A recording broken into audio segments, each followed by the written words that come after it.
Berkenaan dengan kemenangan Barisan Nasional bagi kerusi DUN Pasir Panjang pada 5 Mei yang lalu dalam pilihan raya kecil pilihan raya umum kali ke-13, kita menang dengan majoriti 304 undi sahaja, walaupun penggal yang lalu kita kalah hampir 5,000. Jadi untuk memenangi kerusi ini sebenarnya kita terpaksa mendapatkan undi lebih daripada 5,000 dan akhirnya kita berjaya memenanginya dengan majoriti 304 undi. Walau bagaimanapun dua petisyen telah dihantar oleh Pakatan Pembangkang dan dalam proses demokrasi di negara kita ini kita ikut, kita patuhi segala peraturan dan undang-undang pilihan raya dan akhirnya petisyen yang mereka hantar telah ditolak oleh mahkamah dan saya secara rasminya insya-Allah telah pun diumumkan sebagai pemenang mutlak bagi kerusi DUN Pasir Panjang dengan tidak mengubah sebarang majoriti pun. Walaupun dalam petisyen itu mereka menghantar antaranya pertamanya petisyennya adalah kerana katanya berlaku sogokan. Yang keduanya berlaku rasuah kerana penyampaian bantuan rakyat satu Malaysia seperti RM500 bagi warga yang pendapatannya 3,000 ke bawah. Begitu juga dengan sumbangan pendidikan RM250, sumbangan bantuan persekolahan RM100 dan juga kepada belia dan belia wanis RM250 yang itu dianggap sebagai satu sogokan untuk memenangi kerusi bagi DUN Pasir Panjang ini. Dan yang ketiganya mereka katakan bahawa di pusat penjumlahan undi tidak dijumlahkan seperti yang termaktub di PDM Pusat Daerah Mengundi. Walau bagaimanapun pengurus pilihan raya daerah kita telah pun memutuskan bahawa setiap undi yang diperolehi di setiap PDM merupakan undi yang sah diterima pakai kerana kedua-dua pihak, baik di peringkat Barisan Nasional ataupun di peringkat Pakatan Pembangkang, mereka telah pun menandatangani persetujuan tentang sesuatu keputusan di setiap PDM tersebut. Jadi harapan saya dengan adanya keputusan mahkamah ini, semoga rakyat secara keseluruhannya dapat menerima dan juga akur dengan keputusan yang telah dibuat oleh pihak mahkamah, dan harapan kita semoga kita dapat meneruskan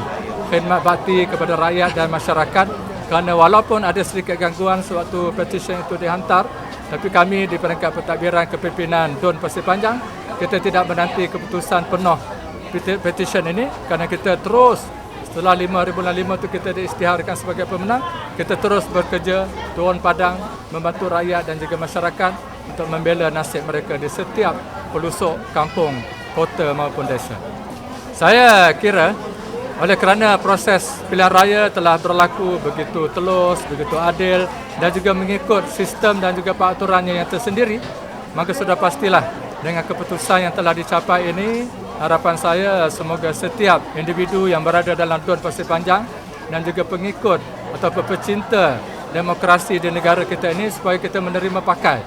keputusan yang telah dicapai ini, kerana apa pun yang penting bagi saya adalah proses mahkamah telah berlalu, sebarang rasa ketidakpuasan hati telah pun diikuti dengan saluran prosedur proses tertentu, maka sudah tentulah kita tidak perlu lagi mengadakan sebarang bentuk protes, termasuklah perhimpunan demi perhimpunan, termasuklah perhimpunan Blackout 505, begitu juga dengan sebarang demonstrasi dan juga reformasi, kerana proses prosedur perundangan pilihan raya itu telah berlaku di peringkat DUN dan juga parlimen kita dan mahkamah telah membuat keputusannya. Jadi rakyat seharusnya akur menerima keputusan ini dengan keadaan hati yang terbuka, dan kita sebagai orang Melayu yang beragama Islam sudah pastilah kita dinasihati supaya redha dengan keputusan yang telah dicapai, dan saya menyeru kepada semua pihak, baik di peringkat Barisan Nasional sebagai parti yang membentuk kerajaan pada hari ini ataupun Pakatan Pembangkang sebagai Pakatan Rakyat yang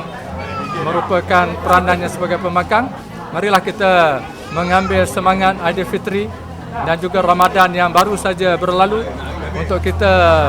membantu, untuk kita berkhidmat, untuk kita bersatu kembali, untuk kita memautkan kembali talian silaturahim kita, kerana melalui persatuan inilah, penyatuan inilah kita akan dapat terus sama-sama memajukan DUN, parlimen dan juga negeri tercinta kita.